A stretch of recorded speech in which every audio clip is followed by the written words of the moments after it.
Camera, hang on. You're supporting Ukraine, it looks like.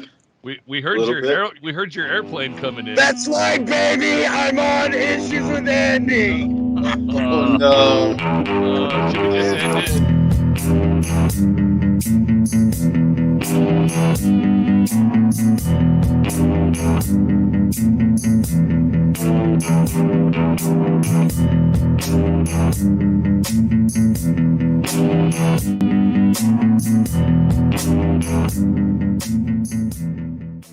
Oh, Yeah. I hacked This is into the fun. account. All right, so there's nothing you can do about it. You're ready. What's up, James? That's Hi, what James. happens when he saw it on YouTube that Mitchell was in the background, and he figured out he could get on Issues with Andy by driving here and actually being in the camera shot. That's right. Oh, hey guys, my camera's out. Oh, right. I don't- Sure. Shit. It might be where I'm at. Uh-huh. I think we're gonna have to Oh, no. reschedule. Yeah, Funny. Real Yeah. funny. Hopefully. Well, no, I got my mic's still working, so as long as that's It looked like you got blue no, I tape heard on it cut out. It sounded like you cut out. Yeah. Right? It's good. No, I can see you playing clear. No, your mic is fine. Don't act like your mic is out. I wanted to show the effects of chemotherapy. let me make an adjustment here. Maybe this'll. Did that work? Ah, geez, guys. I think we just need to. Yeah. Can you You hear know me? what happens sometimes. This You is cut your worse hair, than Brett? cancer. Why you cut your hair, Brett? It looks good. Did you finally get a haircut? James, if you're not going to follow along with the show, then we don't want you on the show. Yeah. Oh, God. Yeah, this is the fan slot. Oh, okay. I see, James. You've upgraded your style a little bit. The same. I get a new hoodie. It's a different hoodie. It was a joke. You haven't done anything different. Yeah, You probably haven't even washed since the last time I saw you. No, I take baths. Yeah, he takes baths, which are I don't take showers. baths by their very nature are unsanitary. Why don't you take showers, James? I don't know. Just a long time ago, I just started taking baths. Fuck I mean, showers. you seem so adamant on like I take baths, I don't take showers, and yet you don't have a reason for that. No, it just happened. It's just fun to take a bath.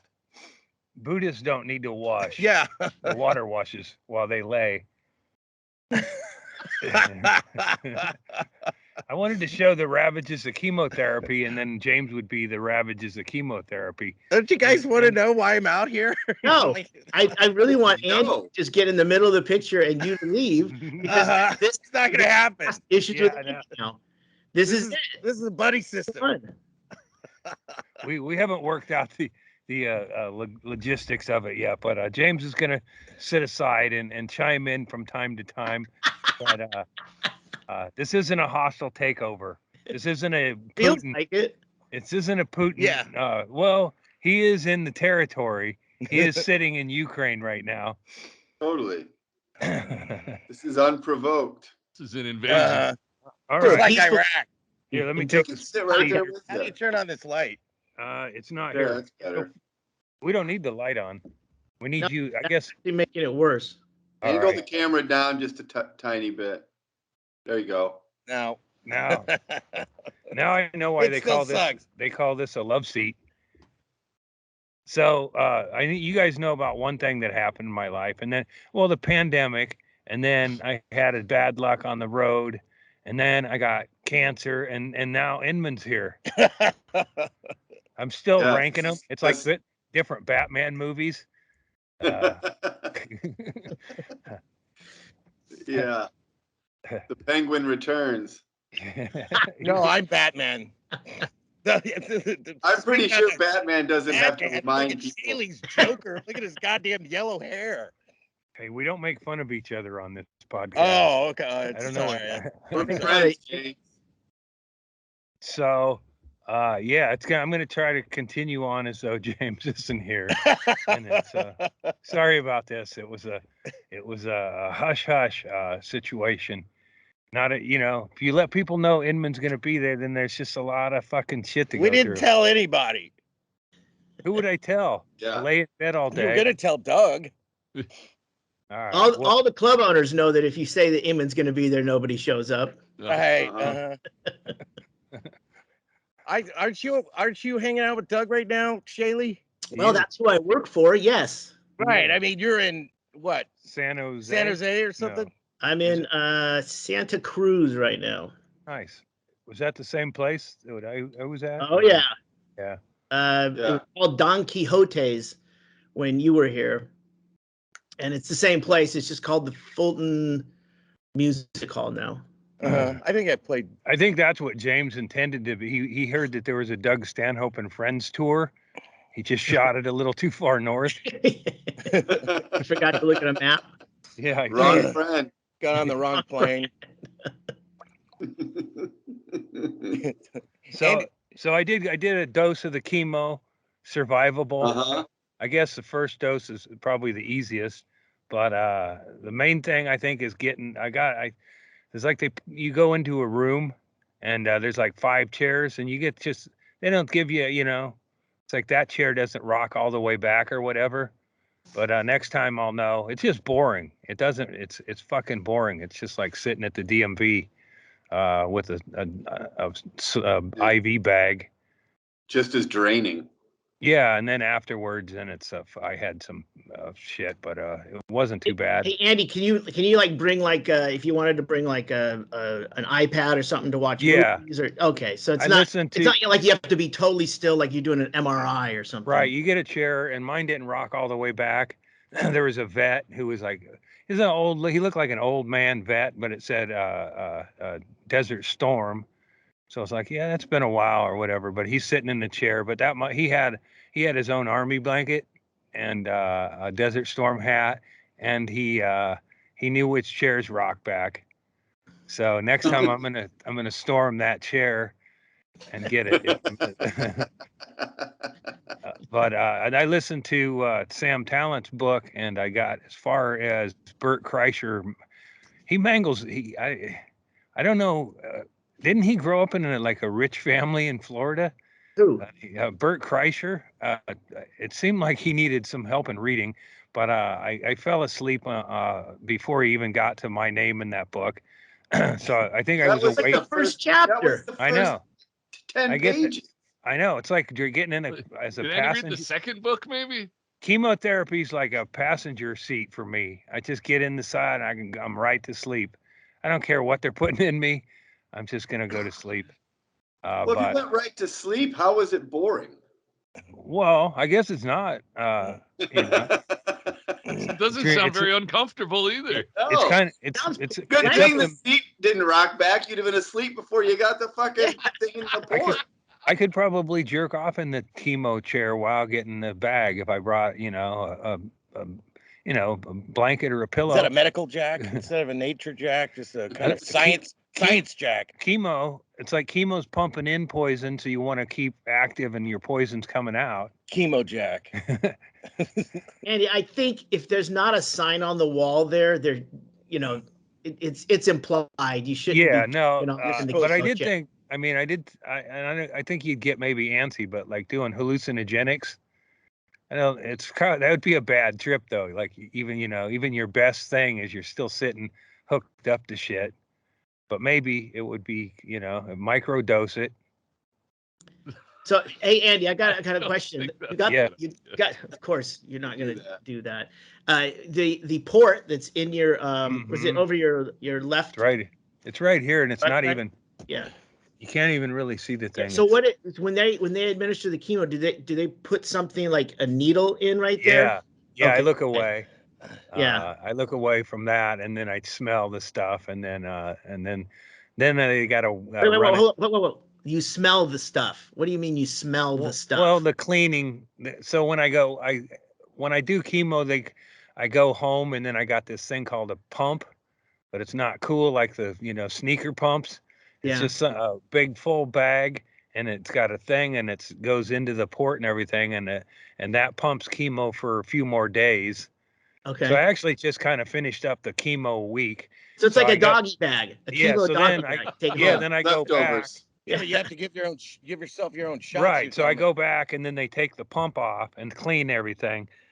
Yeah. Then I go home and then I get needles, 3 needles I put in the fridge. And then I do 3 days in a row where I do an injection in my belly. And it's cool. I don't mind it. I think I want to try heroin. Like if I like you know how to do heroin now. Oh, I've done heroin, but now I won't. Like if I get this again, I'm like, okay, needles. I'm not going to be hung up on it. But the first one didn't go well. They gave me directions and I just listened to them. Oh, we know what happened there. Yeah, but I listened to them. Like she gave them to me orally. I'm not trying to say that funny, but she gave them to me over the phone and I listened, and I can listen better than I can read directions and get it. So I listened, but then when I was doing it, I remembered several things that I didn't do. I'll wash my hands. I didn't have the alcohol pad, so I used rubbing alcohol that I had. So I did all that good. Hit the angle right, but I forgot to hit the thing. So it just started. You like hit the whatever plunger. The plunger. Hit there you go, dope fiend. Hit the plunger a little bit to get the stuff out. So it started going down. It started dripping down my belly, and then I jabbed it in. He stuck the needle in, and then didn't push the actual medicine in. I know. I started it early. It sounds like you reversed the two. Oh yeah, put it in and then push the plunger. Fuck. Right. Yeah. There's liquid all over his belly. I did get it jabbed in the first time. Yeah. I mean, even on the first one, I got some of it in there, and I still got 33 to learn on. The second one, no big deal. My brother was at the door, so I was pumping it in and everything, and then I was like, what? And then usually we don't get people at the door. Anyway, but I did it and it was all proper, but I thought somehow I fucked that up. And then now it's just part of my routine. I'll give you guys shots if you want.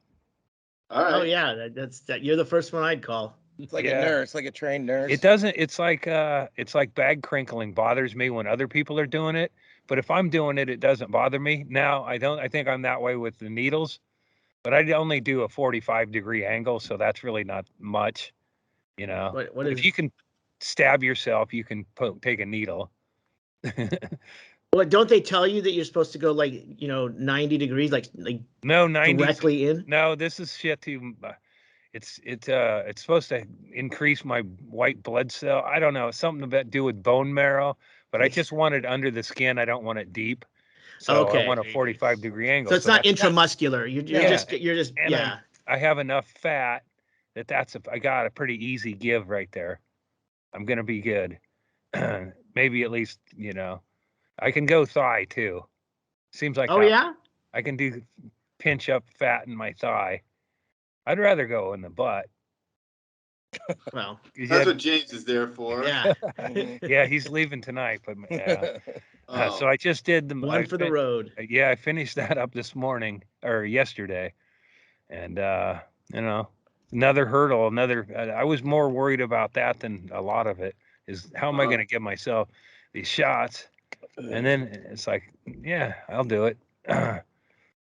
Yeah, my mom had diabetes late in life, and I remember, I wasn't living at home, but when I would come home, it got to the point to where, at the dinner table, she was fiddling with something, and I'm all, what are you doing over there? I hadn't been home in a while. While I was gone, she got real good about just really clandestine injections. I'm like, whoa, you're doing that at the table. It's like knife, fork, syringe right on the napkin. Oh man. And then I got those sticky things too. I didn't like that. They poke your finger to test your blood sugar. Oh yeah, it doesn't hurt that much. Yeah. But then the blood drips out and shit. No. But you have to do that my mom had to do it a couple times a day, and it's like you can imagine just hitting that finger 3-4 times a day every day. Oh man. It just gets you just burn out. When you start using other fingers? They do. Well, I mean, you can, but I mean, at that point, you just want to get it over with every day. It's just a little. It's spring loaded, and you hit it, and it goes. It just snaps right in there. Literally doesn't hurt at all. Yeah. I mean, and I'm a fucking So, yeah, I'll be ready for that next wave of downturn in my life with fucking needles. I called on the first one. I called up because I was like, well, I didn't even know how the needles are. I didn't know how to, obviously you pull the thing off of the point, but this other part just felt too stealthy. So I thought I had to break it out of that. What? So I called up the dude and I was like, because also the medicine goes bad right away. I don't know why I was in a panic. Like I was like, it was the last bump or something. But I was just like, I didn't want to fuck it up. And so I called this guy and then I was like, how does it, explain to me how it comes out of this packaging. And he goes, it doesn't, man. It doesn't. So you smashed open the thing? No, I didn't. But so then you just pull the thing off the end and then jab the fucker in and then plunge it. You understand that when you called this other person to find out what to do, he was giving you instructions that if you would have just listened to the original instructions, you wouldn't have had to call the second person to listen to their instructions. Right. Or read the ones that came with the packaging. But they didn't have instructions, and those needles came later, so I didn't, they just handed you a bunch of equipment and said, figure it out. What was that? This ain't your daddy's Oldsmobile. This ain't my daddy's diabetes needles, because those were pretty simple, the kind you find in an alleyway with some heroin, straight ahead. That's an expert. I think these are pre-packaged shots and shit, so I think they, this is what like junkies. If you were a junkie, you would want what I get. They come in a refrigerated pack. They knock on the door, and then they're preloaded. So all you got to do really is aim to a vein and plunge it in, and that that I would do needle. I didn't think you were hitting a vein. I thought you were just trying to get talking about it. He's not hitting a vein. In theory. But I do that. That's part of my routine too. I go in for labs, and I don't give up. Needles are. I think I was afraid because my dad was a needle coward, and he instilled in me his cowardice. Like I would like to go back and say, just buck up, man. What are you fucking carrying on? Your legs are paralyzed. Hey, you're gonna yell at a guy who had a double amputee? Well, hey, come on, cut him some slack. Yeah. He got cut a few times, but he didn't like doing he would do injections in his own leg, and his legs were paralyzed, and he would carry on. Did you feel it? No. Oh, he didn't feel it. I don't think. How could he? God didn't want him to feel that. But yeah, so if it's like if you react to a kid's pain or whatever too much, and they always act like they're gonna cry. And that's what I grew up. My dad was I guess he was, whatever he did, he was in a war, but man, he sure didn't like needles, and they're not that bad. Get involved, That's weird. If you're dying or you got some disease, don't be afraid of needle drugs. Just be afraid of you got to have them preloaded by an expert, or have them sent to you by my lab. They give you the children's package. Yeah. This guy can't follow fucking I think a lot of directions. people Give him die. the children's I think a lot of people die with as junkies because of just improper needle loading. Yeah. Well, yeah. I think it's more improper needle cleaning. Yeah. And I got to get rid of mine, and I don't get. Don't you have a sharps container? Yeah, but it's like, why shouldn't I dole them out to the community? Well, no. Same. Like it. It's kind of like right. Just look, it's like wash I want them a real white good. trash. Just give them a good wash. Yeah, I want a white trash. Pass them lottery. over the lighter. Yeah, all of them at one time in the dishwasher on the hot cycle. I don't even think you could reuse mine again, because as soon as the needle comes out, then something covers it. Oh yeah, it retracts. Yeah. So yeah, I'm doing good on needles. But none of this shit is any kind of. It's like if I'm. Wait, Andy, you are putting them in the sharps container though, right? Oh okay. Yeah. Because I mean, that's fucked up. You put that in the trash. I mean, someone's gonna, go dig in for cans, and then. I feel low grade sitting in the chair, pulling up my shirt and shucking a needle in there. So I'm pretty good about hand washing, and containers and Yeah. shit. Yeah, you don't want to make anything worse by getting some kind of like Yeah. a staph Oh, man. infection or something. And I wasn't, man, this lady that talked to me about the needles, she had to give me a lot of bad news on side effects. And Yeah. 70% of the people, there isn't a marker on this. It's a low number or whatever, but there's a lot of shit that could be going wrong on them, which I didn't, you know, if it started going wrong or rash, if some of it, I would guess I would call and say, what was that shit again that I was only half listening to? But it seems like all it does is just makes me fucking tired. So it's like if I'd get up in the morning and then take a Xanax is kind of how my life is right now. And then Inman's here. Yeah, you went to bed at like what, 8 o'clock last night? Yeah, well, Inman was on his way late and I went to bed early. Yeah. So, you know. Yeah, let's talk about the cancer sitting next to you. Why? How and why? What's happening? Hi, James. What's are you happening? I came into some money, and so I got money now, and so yeah, he rented a car and got a motel yeah, room. I bought a plane ticket, I rented a car, I got a motel room, I have money to buy drugs. This is like a bucket list trip Guys, to James Inman. You know, can you What believe happened? it? So how many weeks do you have to live? No, I started trading Bitcoin. So I made a shitload of money. I mean, not a lot, but you know, I made like $5,000. But I started with it. It's like gambling, but I had like 1,000 that I started out with. If you choose the right goddamn coins, if they go up, you just sell before it goes back down. You know. Let's talk about And so politics. yeah, so it's like I wanted to come out to see Andy, you know. So I flew out to see I went out to see Mary and stay with her, and I came down to see Andy. So, and then he's going to go see Sean Rouse. That'll be a surprise for everyone. I haven't had the heart to tell him. He's actually. Where's that tape? What'd you do with that blue tape? I don't know. Here it is. If there is any indication that Bitcoin is totally volatile and very untrustworthy, it's that James is experiencing a windfall. Yeah, that's not going to work. We need a little thing for to block out the light. But yeah, I mean, what the fuck? I might as well see my friends. This seemed a lot better in rehearsal. I'm not afraid of COVID anymore. I stayed in the house for 2 years. And he's proven it by showing up unmasked to a guy who's recovering. No, I tested for COVID before I came down. So are you vaccinated, James? Fuck yeah, I'm vaccinated. Don't tell Lipsky. I'm not stupid. He's doing a few dates with Lipsky coming up. Oh, Lipsky's coming to Kansas City, and I got to do some dates with him. I booked I've got 2 things booked already in Kansas City, and I'm looking around for some more stuff. He's gonna come out with his girlfriend and his dog in his trailer. He's got to find a place that'll have you know, you can go with no vax. Is he no vax? Is Lipsky part of the trucker caravan? Have you guys seen any of that shit? Yeah, we passed them the other day. Oh, yeah. Really?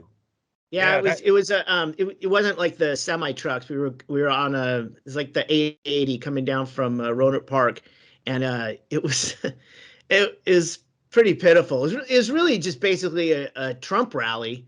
But all of them didn't have Trump signs. Just some of them did. But they all had flags of some sort. Yeah. American flags. But I heard there wasn't very many of them. No, it just looked like it looked like a commute. If a California commute, but a bunch of them had flags and then were honking their horns. If you heard like 6. Go ahead, Chad. Oh, I saw a thing in Tucson article. They had people lined up along the side of the freeway with giant flags. There were more people on the side of the freeway than in the truck. Yeah. There was like 4 trucks drove by. They were the people were confused that a larger. It seems confused. like didn't they kind of like pioneer talking to each other on the road and shit and getting like convoys and shit. Now it's reduced to a fucking 6 or 8 trucks and some Priuses wedged in there. And it doesn't seem like anybody's really got a clear idea what it's all about. How many trucks do you need to block a bridge? But they ask the people what they're there for or whatever, and you cannot get a consensus of what. Like if you were all going to a monster truck rally, wouldn't you think that everybody would say we're going to see monster trucks and shit? but they're like there because it's our body. Like Ricky Schroeder's there because apparently people are trying to put stuff in Ricky Schroeder's body that he doesn't want in his body, and he's so fucking mad. He's hanging out with a bunch of other truck drivers who don't know what they're there for. Like, yeah, they're trying to put silver spoons in his body. Yeah, that dude is fucking. He legitimately fucking nutty. You know, it's like Yeah, but those people don't have a fucking. It's like what are you pissed off about? Andy, it's the same exact people that were waiting for the Antifa when they told them. Remember, whenever like in your hometown, it's those same exact fucking dudes. They don't know what's exactly what. Somebody told us this is to be here. Or that fucking book I read, The No Surrender. It's weird Andy having a production assistant. I don't know. What the fuck is with that light? I shifted the whole fucking thing, and then that's where the fucking little corner of the fucking sun is. I mean, we can see Andy just fine. Yeah, it's you're kind of in the white light. This is like that Sybil Shepherd, Bruce Willis. He's Sybil Shepherd in the white light. I'm Bruce Willis up in front. I'm more real looking and shit. Oh, Sybil Shepherd with the Vaseline lens to soften. Yeah. Well, if you turn the camera or whatever, you've got the thing. If you twist it clockwise, the sun will shift more to your away from the camera lens. That's what we're getting. We're getting a lens flare. We're just gonna record another one of these tomorrow, lens flare? right? Yeah, we're not even recording this. Oh, come on, fuck you. There you go. This is for Patreon decent subscribers. Little more. Yeah. Little more. Yeah. Perfect. Look at that. You nailed I think we figured out what the problem Yeah, we know it's wrong now. Now your audio's fucked up, but we'll work on that later. Hear the audio? Yeah, I can hear the audio, James. Sooner or later, we were due to have. Andy? Are you sitting like in a fixed, like you can't move the bench or anything? We can move the bench. Yeah, I mean, move the things you can move. You can't move the sun. Okay, but there's all this. Not yet. Not yet. Listen to Shaylee. Shaylee knows what they do whatever they can do to keep the sun in the corner behind them, but they don't move any of the equipment. What was your test? I got cancer, man. Yeah. Okay. You ever hear a chemo brain? Only years more Randy of Newman music. You guys look like a fucking sitcom. Fucking James in it. Daryl and Daryl. Bosom buddies. So, yeah, this kind of fucking doesn't have the momentum, does it? Well, I mean, that's what we figured. It was like we kind of figured that, like, what if James joined us once in a while? It's like, no, we kind of have a Beatles thing going here. Yeah. Why bring Pete Best back? I never wanted to be part. I just wanted to be on one time. Just give me a break. I'm fucking goddamn. It is such a big deal. I take everything so goddamn seriously. No. Oh, really? Wait a minute. Yeah. I'm serious about not taking things seriously. Take everything too seriously. That's your contention. Seriousness very seriously. He took it like the Andy Kaufman levels. Yeah, like for instance, that's the thing is with James is we didn't know if he was like, is he serious? And that's where he had us. Apparently, I can out-troll anyone. It's like when when they go back and they hear something Trump said that was like, oh shit. And they go, he was joking. You guys do that to me all the time. That's all you do is you make fun of me and you go, oh, we're just joking. I remember that show that's behind you, and that was in Kansas City, wasn't it? What? I don't know. Like James Look went at the up. screen, James. Oh yeah. He went up and you insulted the club. You insulted me, and then you go, "That's my time." Fuck yeah, you. that's his act. That's in the Bookables. Yeah, that brilliant movie that we all made, by the way. And when I was looking back in time, that movie actually we got that distributor in 2018, so it's really a new release. It's only it's not really that old. It's about 3-4 years old. It's on HBO Max. Nobody knew who we were when that movie was out on BitTorrent. It was just an independent film. Come on. You know how they financed the first 9 years of its release don't count. Yeah, pretty much. Yeah, a movie is not a movie until you get a distributor. Now It's got a real distributor. Yeah, you can thank me for that. Yeah, I just fell into it accidentally. Just fucking accident. Wait, now you're not drinking, are you? Thank you for 9 years of obscurity in distribution of the film. We were so lucky to get that film made. That film is fucking good. We did it. We did it before Brian Posehn and those guys did their thing. That movie looks like shit. It looks like it's videotaped on a goddamn VCR. Now, what are you talking about? Comedian or not? I mean, the comics of what? Comedians of comedy. Now I really feel like I have chemotherapy. Like now, you guys, you know, I'm not listening to you guys anymore about that movie because I'm proud of that movie. You know, you should watch it. Clear you are clearly. Yeah. And we weren't even talking about that. I don't know. Well, somebody, whatever. Hey, like that's the degrees that's just. But hey, man, you guys like parties? Hey, what's in the news, man? World War III. You know, I don't want to get political, but World War III may or may not be going on, and some say that there could be nukes or whatever. And I've had a good run.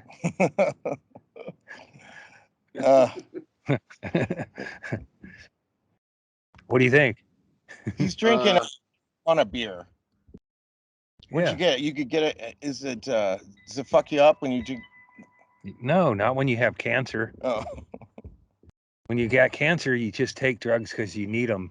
Okay. You don't abuse them anymore. Yeah, I think 25 milligrams. It's not much. It's like a beer. Oh, it's like a beer's worth of THC. Oh yeah. Yeah, there's the pre-filming days when me and James Inman were out at Henty, Arthur Henty's place. Oh God, remember that one girl that he called up that swinger, and she came. We're at the condo having the after party. And there's this girl there that we didn't know who she was. We thought she was just partying with us.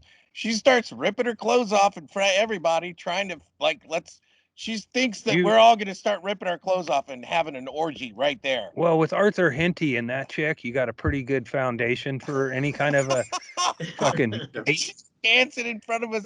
For a human pyramid. Yeah. I mean, it's everybody kind of looked at her like, "What are you doing? Are you on acid? Like, who takes their clothes off?" Like, we didn't get it. You know, finally we figured it out. Henty called up a couple people from a swingers club and brought them to the after party with their first film in the Unbookables. Where was that? Appleton? Yeah, Appleton, Wisconsin. They didn't use any of it from that. It was me and James. We headlined we heard about the riot in Appleton, but not maybe James can cover his role, but it was a R-rated show. James was my feature act. No, we were co-headlining. No. Yes, it was a co-headline. That's what it was. I was featured. Already he has. Yeah, I was opening for. He was opening, and there was a bunch of wedding parties, and I go, I'm gonna, it's like an R-rated show, but and James was like talking about putting out a show for the wedding parties, and I'm like, no, fuck them, I'm gonna do my show, and so James goes in front of me, and it's like watching Everybody Loves Raymond, And he's doing a squeaky clean show. Yeah, for the, I'm doing my act. Men and women are different. No, sex changes. Yeah, I was getting laughed. Sex changes after you get married. I was doing my job. All the old standards, and then I get up and heap them with a bunch of anti-Jesus, whatever. It was a dish of hot food that they weren't ready for. Oh man! And but the reason they weren't ready for it was because they were eating appetizers, and they've got their bellies filled on what they wanted, which was wedding cake and rice. And tell about the lawyer that said she's going to sue you. And then so there was this big group wedding parties all at one show, And when I'm up there about 15, this is how you know your feature failed you, is you're 15 minutes into the set and there's people demanding you get off stage because they want to kill you. It's like, God damn it, man. Oh, man, it was painful. I know, but after he gets off stage, the wedding party was there, and this woman fucking takes a swing at him. Didn't she? Well, like, there was a bunch of like a bunch of groups wanted all stood up and I ended the show by leaving and running and ducking, like like I was the fucking blind guy in Roadhouse leaving the fence. Jeff Healy. The lady that put on the bachelorette party, she was a lawyer, and she's like, "I'm gonna sue you." Yeah, she wanted to sue the comedian for ruining her night. And yeah, so it was like this whole thing, and it could have been avoided by James just doing some edgy material up in front, like Sometimes, like a headliner, will say. It's not often that you hear the headliner complain that the feature wasn't edgy enough. Didn't take any chances. It's usually the other way around. Like, I can't believe you said fuck 5 times, and you just he was too clean. It's like if a wedding planner had booked him, it couldn't have been a more perfect show for bachelorettes and bachelor parties. And then I get up there and I'm not doing that. I'm not acknowledging Mandy and her fucking dick necklace or any of that. It was the early show. Yeah. He should have not headlined the early show. Okay? We should have. If I would have known. Late show, he killed. Late show, he kills. Early show, the people are like, "Oh my god!" But so James told me to do. He might have been right on the first show. Is like just don't you? He goes, don't you just look at an audience and just like take jokes away because you don't want to offend people? Or that's basically what he said, and I'm like, oh fuck no. Dude, I'm gonna forget my edgy material. I mean, to me, I don't even. It's not about edgy for me. I just don't have anything for the fucking wedding part. I don't give a fuck for them, and I don't have anything for them. Whereas James had about 45 minutes. Well, I don't know. To me, I mean, Jeff put the same argument in the movie itself. So. But yeah, so anyway, this night, everybody wanted to fight me, and I ran for my life. And then I heard James calling this old woman a cunt, and then I went up, and then I did a bunch of cocaine. I don't know if James even knows I did. I think we did blow before the show. No, we didn't. We didn't before the first show. And no, but somebody before the second show, I did blow, and then that was when the first audience was getting in verbal altercations and physical altercations with the second audience. And then James goes, I come down from doing blow, and James goes, just go up there and act like nothing happened, there's no way I could, after starting a riot, that I was going to go up and not acknowledge it. So I'd say he was wrong on that too. What? I don't remember that. When I went up, because I come down. Yeah, well, the second show, you go, I wouldn't even say anything about it. like I just blew up one audience so much that they were trying to fight the second audience. Yeah. And then I wasn't going to acknowledge it. Well, so I mean, what about the nights when I went up last as the feature act? Remember that? And you were the headliner, and you went in the feature spot because they were switching it back and forth. Why did that? Does any club work that way? They didn't call it co-headline. You guys just show up and decide who's doing what? Nobody's ever done that. Has anybody done that? You just show up, you can feature tonight, and all willy-nilly. It never works. Sounds like you guys should have co-headlined together, like an avid. Should have always on stage. Oh yeah, that would have been great. But the first time I worked with Inman, I didn't know Inman, and we had this road trip 20-some years ago. And then David Tribble called me the next morning to tell me I lost the room for him. Oh Jesus! And I was like, I didn't even know what scapegoating was at the time. But I go, I think you want to talk to the other comic. Are you serious? Yeah. Tribble called you. He called me in the morning because it was in Wenatchee, and I mentioned the daycare sex scandal. But Inman was calling him a bunch. Inman was had him all riled up on gun control. Yeah. So it's like, but Tribble called me to say I lost the room, but that's how it started. Yeah, I mean, he was headlining and I was featuring. Yeah. That was like, what year was that? It was like 1994, 93. I've known him since 1993. But this was like one isolated road trip, and I never would have ever run into him again, except Doug invited him to Panama. And then my career just slowly kind of. Yeah, and then we've taken each other down. Yeah, since then. Pretty much. So there you go. That's I try to include James and current events. I'm glad James could be here on this, our final podcast. Yep. You can hear the. I don't know. I think this is going to go on for a while. It's a good show. I like it. James is that's how he got on. You know, he started on the YouTube, and then I don't think he joined us on Patreon. I'm just not a big podcast guy. I mean, I like being on. So there you go. Did he just tell us he's like he listens? And yeah, then he said he likes it.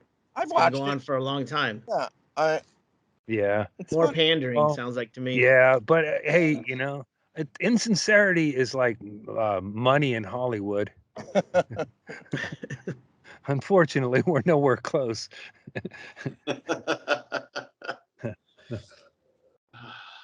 So aren't you doing shows, Brett? Are you doing shows this week?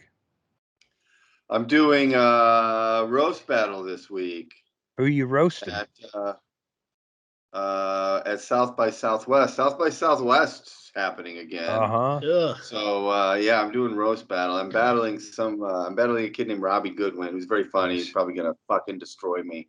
And I'm doing a show with JT, James's friend JT Habercat. Yeah. That is but that show is last night. Oh, okay. You did a show with him last night. It's tomorrow. It's in it's Thursday. Podcast world. Oh, I see. Okay. And this is to raise money to get James out there for that festival with BitCurrent. BitTorrent. Bitcoin. Yeah, no, it has nothing to do with it's nothing to do with altercation.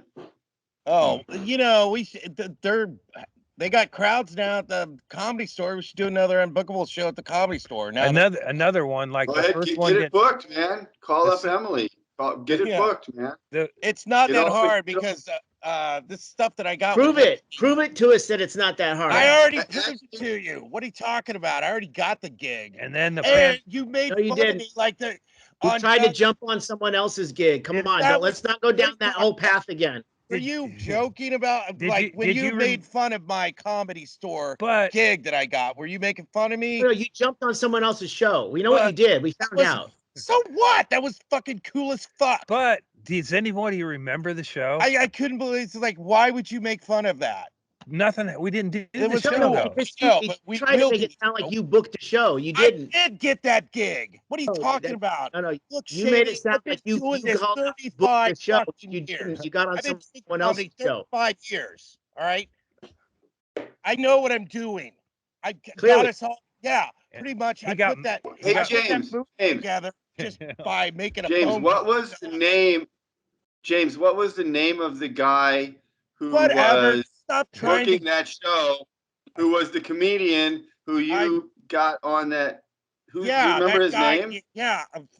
Emery's I can look friend. it up. I don't know. It's whatever. Right? Yeah. Some guy's got an atheist podcast or something. Yeah, just look up on Tuesday nights. He's got a regular show at the Comedy Store, and that's the one he tried to crowbar himself. So what? It's still cool as fuck. It was cool.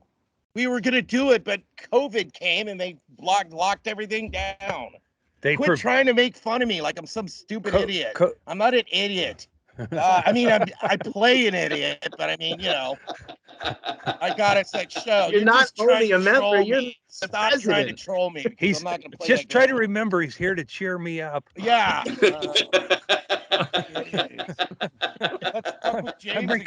I'm recovering from major surgery. Fuck with Andy. He's got cancer. Why can't you make fun of him?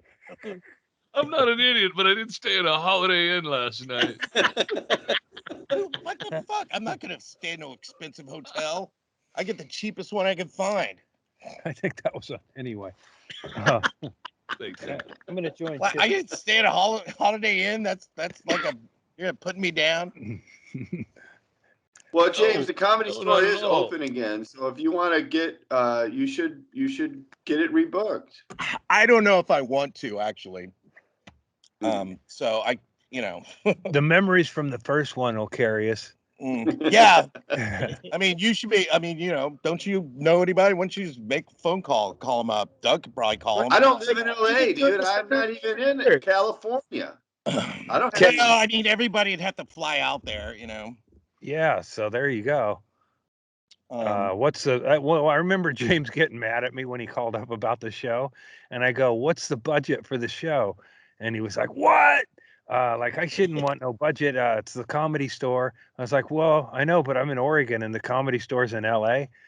So I'd like to know what the budget of the show is." Yeah. So I don't know that we ever really. I don't know that I signed. That I may have. I may have make any money, Brett, when you did sets at the Comedy Store? No, not really. Yeah, it's just for fame. It's just like, you know, me. You know, it's just kind of all promotion, really. And fame being but I lived about 3/4 of a mile from the Comedy Store. I didn't have to fly there. Yeah, I know, but still, I mean, have done a free set at the Comedy Store if the Comedy Store was in Oregon.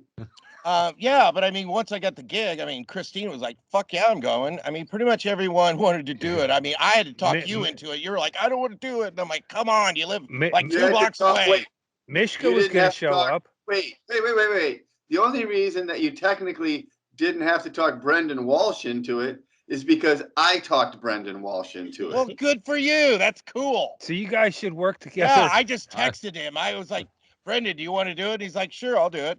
And then, come on. Don't. That's exactly how it happened. Why would Brendan Walsh not want to do it? Why? You want the whole list of reasons why? Is he there? Yeah, because I don't know. No, he's gone now. That's what set this precedent. Is Brendan showed up and then Inman. CC having started with old B-Dub. What we should do? You don't know how easy it is. When I called up, I called up a few places in Kansas City, and I told them an Unbookable was going to be in town, Travis Lipsky, so we can do it kind of like an Unbookable show. Oh, no problem. Oh, let me clear the calendar. An Unbookable is available? Like when I called up show, and you haven't asked us to be on it? What do you wanted to? Fuck, dude, I'll give you the exact date. If you want to show up, you could be on the show. How much is the pay? What's the budget? He's doing that. You're totally invited, dude. You're totally corporate. Payout. It's just Lipsky's in town, but what I'm saying is when I call up to try to get gigs for myself, people like, oh, I don't know. But then I go, what if I got the Unbookables? Everybody's like, you can get the Unbookables? I'm like, yeah. Wait. They go, we'll do that. Wait, do you know an Unbookable? Wait, hold on a second now. That changes everything, James. I mean, there's like take the handcuffs off him. Let me talk to this young star, young up and comer. Wait. Before I give you any idea? Before I give you $1 million, it's not Hologram Rouse or Wilkerson, is it? Because I heard that I would love to have hologram Sean Rouse work my club, but I heard there's some problems with him right now. Yeah, glitchy. He's a little glitchy. No, it's easy to get an Unbookable show. It was easy to get that Comedy Store gig. It was way easy. Once again, it wasn't a Comedy Store gig. You went on to someone else's weekly show. So it's not really the same as putting a gig together and then whatever. He booked it. Come on, God! You know what? Actually, James, are you actually trolling me, or are you serious? Do you really want to play that shit? I mean, because I can make fun of you. We're just talking about the business. No, you're fucking with me. Are you trying to get him to storm a gig at the? Everybody drink. He said it. You're not going to get him to storm off the set, drive to Tacoma tonight, are you? No, it's just like it's just not. Goddamn motherfuckers better not get him. Yeah, I don't know. I didn't even know why you would make fun of that. Because it just half the people believe you. Yeah. Half the people think hologram Sean Rouse is coming to their club. Whatever. We'll find a way to. We'll do what we should just do. What? James, here's the deal, man. I just thought of this. The guy who used to be the talent coordinator for the Comedy Store, Adam Egett, he's now talent coordinator for the upcoming brand new comedy Mothership here in Austin. It'll be opening in a couple months. So if it was so easy to get booked at the Comedy Store, you should just hit him up, and then we could do a big. You can hit him up. Aren't you friends with him? He just got you there. He doesn't. He never booked me. That was my problem at the You're Comedy the one. Store. You're the one pushing the unbookables. But he'll You're the one who said it was so easy to get booked at the Comedy Store. You sounded like you had an in with the guy because you was so easy. This is classic Inman. Classic Inman. Inman knows everything and he can do whatever. And then the minute you say, okay, do it, he goes, well, no, you do it. How about you do it? Staley being a negative troll? No, I'm pointing out what you're saying, James, which is you are claiming that all you do is mention the unbookables and the bookers are salivating. They want to know how and when you can get in touch with the unbookables and put them in the room. And then the minute we say, okay, do it, you say, oh, you should do it, Brett. No, I did that as a troll because I was like, hey, Brett. Oh, so you're trolling us. Right. Is that what's happening? Okay. It goes over your head. I'm a lot more. I mean, you know, any of us could get the gig. Doug could make one phone call and we could do an unbookable show. God damn it. That is true. That's the first thing you said. That is correct. 100%. Ultimate troll. There's a difference between Doug and some of the rest of us. That fucking sun come right around. Whatever. Dude, if you want to, I don't even know if I want to do it. It's like you guys' attitude is now that he's got bit current like, though. Andy's dying and you want to fucking not do an unbookable show. I love that. I am dying. Yeah, that's like the only movie that we're in. This is like the end of when Mike got shot in got Breaking any other Bad. Movies coming down the pipe? When Mike got shot and he just wanted him to, he goes, just shut the fuck up and let me die in peace. Just leave me in the weeds to die. This is so unfortunate because the house next to me there's an open house because it's up on the market.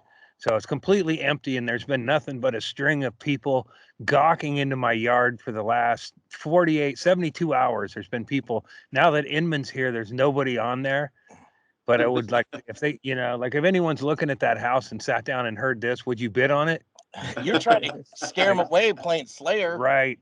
Well, that's a fucking long time ago. But anyway, so now that he's got bit, I'm ready to get on the road with the unbookables, and it's like next man up. That's how I see it. Like Rouse fell down, next up, we just hired another one, recast Sean Rouse.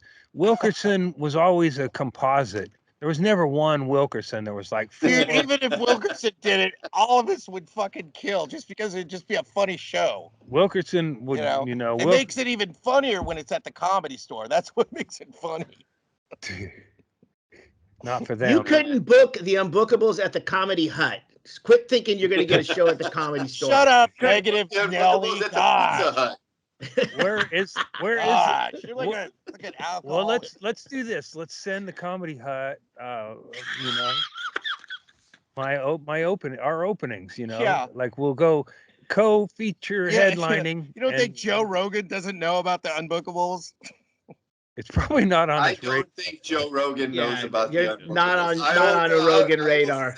Well, he knows about me. He mentioned my name on his show before. What that was. Yeah.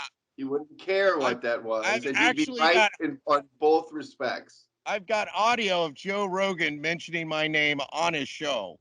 See? You know. He knows Doug. I mean, the comics. He does know Doug. He did a television show with him, and he's been friends with him for 20-some years. So, yes, he is. So how does he know me? You tell us. You just said you. Why would we offer the proof of a fact that you mentioned? Because I've had 2 viral videos. Scale, you are super close to Joe Rogan. You are so close.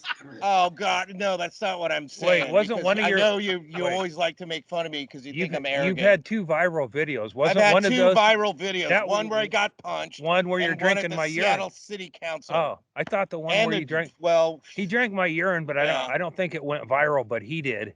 Yeah, I mean, in the comedy world, everybody kind of knows who the unbookables are. They go, okay, James Inman, he's the one who drank the urine. Ever been to an open mic night? You got these open micers coming up to you, fucking shaking your hand. Yeah, like, man, I can't believe it. I saw the unbookables on a date, and I married that chick. Yeah, it gives you fucking cred, Brett. You've got comedy cred now because you're in that movie. Okay. Yeah, cashing all those checks, right, Brett? What other movies are you in, Brett? Not any other movies. No, right, exactly. So let me know next time. I did it. I don't know why you have such a hard on for me. You pick on me the most of anybody. You seem to be madder at me because you pick on me. I'm the only one of the group who has ever stuck up for you in any fucking way. I'm the one who talked to JT about getting you on altercation. I'm the one who explained to you what was happening. I was the only one who would take your calls, and then but then it turns into that I'm the asshole because I'm the one who gives you the bad news that the guy doesn't want you on as part of his festival. I can't change that. I'm not him. Plus, so but I mean, I wouldn't even talk to the guy. I mean, I wouldn't even give that guy 2 seconds of my time if he did something like that to one of my friends. I'd be like, dude, you're not my friend. What do you mean? Did something like what? Said no to booking you? Why would he do that outside of just being an asshole? I mean, there's no other reason. Because you never submitted you never applied to be in the thing. Explained, put a show together, and I have to you the reason, and you didn't like the reason. Dude, whatever. It's just some guy that started hanging out at Doug's The fact that you didn't like the reason is not something that I can change. You asked me what happened. You wanted me to call JT. I know. But Wait, hang on a second. Let me explain. Some guy that's leeching on to Doug. Just give me a break. Come on. I mean, we've known Doug. You and I have known Doug since Panamint. I've known Doug longer than you back in 1995. Does that have to do with anything? You asked me why you weren't on this bill at altercation. I said, well, it's not an Unbookables reunion. That was just a joke because I know, but it could have been. It looked like it was going that way. No, Mishka never was an Unbookable. He was because he put his movie in the movie. Shut up, James. And then you asked, you wanted to be on it. We're still arguing about this. I don't really care, actually. I mean, you're like actually, Brett's explaining. You're arguing, James. You're not listening. But I'm smarter than Brett because I know things. I definitely feel like I should have. Don't worry about it, Brett. He's just a dick. He's just a fucking. I like JT. I'm doing a show with JT yesterday. Yeah. I don't know. It's not one or the other. I mean, I don't know what your problem is. Have you seen his act? I'm trying to explain to you what happened, and you won't shut the fuck up long enough to listen. Yeah, I know what happened. I've heard your explanation. It doesn't make sense. Okay, can I explain it again, and you can tell the people why? Know. It makes sense. Come on. Here it is. Here's what happened. Let me get all the way through it. It'll take me 5 sentences. You don't want to hear my side of the story, so. James, that's the only side of the story we ever fucking hear because you don't shut the fuck up and let people talk. You just want to make yourself look better. On the show. You want to make me look bad. You know it was just a dick thing to do. I would have went down there and done the show. You want to know what Doug said? Because I've known Doug since 1995. I've been friends with Doug longer than you. You know what Doug said? He goes, that was bullshit. He goes, you know what I'm going to do? Well, he probably won't do it, but he goes, JT asked me to headline his Altercation Comedy Festival. And Doug goes, I was going to bring you down there as a surprise to open for me to fuck JT. Yeah, and I was like, oh, that would have been funny. He's like, but I had another gig I had to do, but it was going to be You know what else Doug Stanhope says? It's only funny if you do it. Why wouldn't you? Whatever. Well, why wouldn't you go up there and go, instead of fucking JT, why wouldn't you show up and just be funny? I should have just showed up. Like, just go do your comedy set. But then he added some extra people on the show. Hey, but no, Doug told me he was gonna book the Altercation Comedy Festival and bring me as an opening. I wanted you guys to fuck JT. I wanted you guys to experience what cancer feels like. And James is demonstrating. It's like this. Oh God, it's like this anxiety. Whatever. It happened 10 years ago. I wasn't scared of getting cancer until I realized that there's a possibility that James can show up at your house afterwards.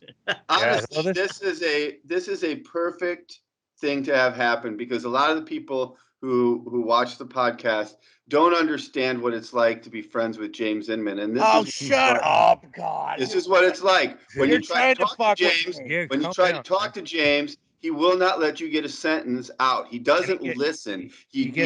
All he does is wait for his chance to talk, and then he starts talking, and he won't stop talking, and he won't listen to you when you're talking. Okay. Those are the things that he Dad. does. Hey, James, really quick. What did you say that Doug said? Doug said I was going to book the Altercation Comedy Festival and bring you down as an opening act just to fuck with JT because what he did was wrong. He also tweeted out that James has every right to be mad. He knew what was going on. Come on. I kept my mouth shut for years. All right. Right. Yeah. Do you find that tweet? Now Doug's gonna fuck with me like he didn't say that. Has it only been an hour? Yeah. Doug's gonna come on. I already know this joke. The joke is Doug's gonna go, I didn't say that. I want you to find that tweet. It should be as easy as a Google search. Yeah, it's on. Thank you, Doug. I didn't realize how ham-fisted this was, and I'd like to take this opportunity to apologize to everybody on the Issues with Andy podcast. The last episode. This just got interesting. I know. Well, it's hard to get in a rhythm, and then James gets himself in a tizzy. And you guys do it to me. This is why they don't have assholes in hospice. This show's about Andy. It's not about me. So all of a sudden, now that Doug showed up, you don't talk about what Doug said anymore. Oh Jesus! I did say that I would bring him as my opener if I did that punk altercation thing, but they only had an 11 o'clock spot, and I'm not doing a live fucking podcast at 11 p.m. with the animals that come to my shows. But it would have been funny. Yes. Yes. You're a calming influence, Doug. No, he's not. It's like sitting ringside for UFC here. And but you get good Inman and bad Inman, and sometimes you forget they just like fucking roll together. Just stop making fun of me, okay? That's not making fun of you. Did you know who's gonna steal each other's drugs there? I gave him 2 as a offering. I go, here are 2 Xanax. Andy's gonna wake up with Inman sucking his port. I need a goddamn Xanax. I gotta fly out tomorrow at 8 a.m. Well, take one. I gave you 2. I'm not gonna take it now. I'm doing an important podcast with my buddy that I met in 1992, 93. Yeah. I met Andy before you, Doug. Fuck you. And we're still, we're still separate. There's a reason I like Andy more than I like Doug. Well, I'd agree. Doug's on the back burner. I would agree with. Oh no! What can we do to fix that? Yeah. How can I crawl back up the charts? Not even on the charts. You're third. I've been watching Doug's podcast, and that's how you get. I thought, okay, we we get ratings week, we get Inman, and it didn't. It's like it's as rugged as it seems. He always gets the ratings. You go, wow, that was a horrible podcast, but the people listen. Yeah, because I'm a train wreck. Whatever, it doesn't matter. It's like Morton Downey Jr. Or it's like Morton Downey Jr. when he and Rowdy Piper getting together back in the day. That's a really specific reference. Here's something I learned on watching a thing about Mr. Rogers. Is Batman Michael Keaton used to work for Mr. Rogers, and he'd do skits on the show. There you go. Huh? Okay. Get that from PBS. You don't have to donate and get a copy. You just walked Doug. I know. He's on. You got to prep for a show. He can't walking out. He can't have me in his head. He'll start riffing about PBS on stage, and it won't be funny. Are you done with the filming that movie, Doug? Was it? Yes, I am. Road Dog or something? How long did it take to film it? I was there 35 days. And how come you didn't ask Inman to be in it? Oh, fuck off. Like a road? No, a better question is like, why are you making a road movie after the Unbookables already came out? That sounds kind of weird. You're in a movie called Road Dogg, and it doesn't occur to you to call Road Dogg Inman? Everything I do, Doug does it after. Like, I published a book on Lulu, then Doug publishes his pedophile book on Lulu. I do a podcast. You know, I've looked at the dates of the podcasts that I did, and there's metadata on the audio. And I looked at the metadata. I actually recorded that podcast before Doug started his podcast. Have you heard the song "The Wind Beneath My Wings"? That's what a Doug, when he thinks of you, he thinks of, like, you know. Doug he just steals my act, pretty much. That's Doug's life. Yeah, pretty much. He sure found a way to monetize the shit out of it. Whatever. I'm not doing anything with it anyway. It's like that fucking guy who stole Rocky's story. You saw fucking, you heard about Inman getting, fighting a bear. Right, Yeah, if I fight a bear, Doug will fight a tiger or something. It'll be different. You were born before me too, James. You never rubbed that in. Am I the oldest one here? Inman's getting a ride from the airport, and he was like, "Yeah, I don't want Dad to come get me."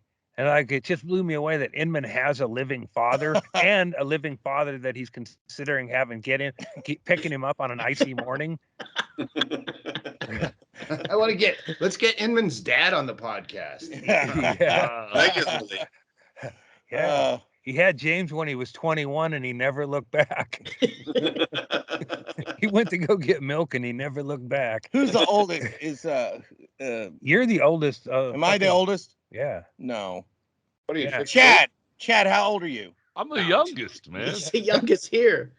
Yeah. Are you really? Wait, are you? You've got to be in your 50s. Are you? I'll be 47 or 46 this year. Fuck. I don't know. I'm older than Doug. Yeah, I'm 55 in a couple weeks. Oh Jesus! How old are you, Andy? 55, but that's about it. I just turned 56. Thanks for all the birthday wishes. Yeah. Happy birthday, Shaylee. Yeah. How old is Brett? Brett, you're in your 40s, aren't you? I didn't know what to get you, so I figured surprising you with Inman was about, and you did look surprised. Yeah, I can't wait to see the looks on your face. Well, you saw him. We were on video. I don't know. I was waiting for. I wasn't watching. I was so happy with it. I was basking in the glow. Yeah, well, you pulled it off. Mm-hmm. Oh, it was a big surprise. Well, I mean, I was going to come down here anyway, and I was like, when do you do that fucking issue? Oh, he's like, we do it on Monday. Oh, I can come down on Monday. That's the thing. You're leaving tonight? Yeah, I got to get back to SeaTac. Tomorrow at 8 in the morning. So, Shaylee, what's your schedule tomorrow to record another one? To re-record this podcast? Yeah, I'm. I'll make time. Absolutely. Whatever. Yeah, more people. So you just knock out another one. You just go tomorrow. Oh yeah, I figured we'd do that. It's like that would be a dick thing to do. That's idea, but I think he's right. It's like if somebody takes a piece you're not supposed to out me. Like if somebody cuts a piece of pie and they take it out of the middle, you could make a whole other pie. You don't have to give somebody, it's like, oh yeah, the pie got kind of fucked up because somebody took a big piece out of the middle. Like, no, we'll just make a new pie. A lot of times you can do these things with ready-made crust. You can't make new pie. Just get them and you thaw them. That's all you do. Eat the old pie. You're happy with what you got. That's what you. Yeah. I feel like somebody shit in our pie. Yeah. No, nobody. No. Well, we got a certain, we got people who subscribe and shit. We can't have them. All it takes is one customer to go, God dang it. God dang it. Just an altercation comedy of just so long ago, fucking forget it. Let's forget it like that. Goddamn power. Let's let it go like that. Yeah. Get it. You never forget anything. Because tattooed on your arm. I don't forget it is because it's funny to make fun of you.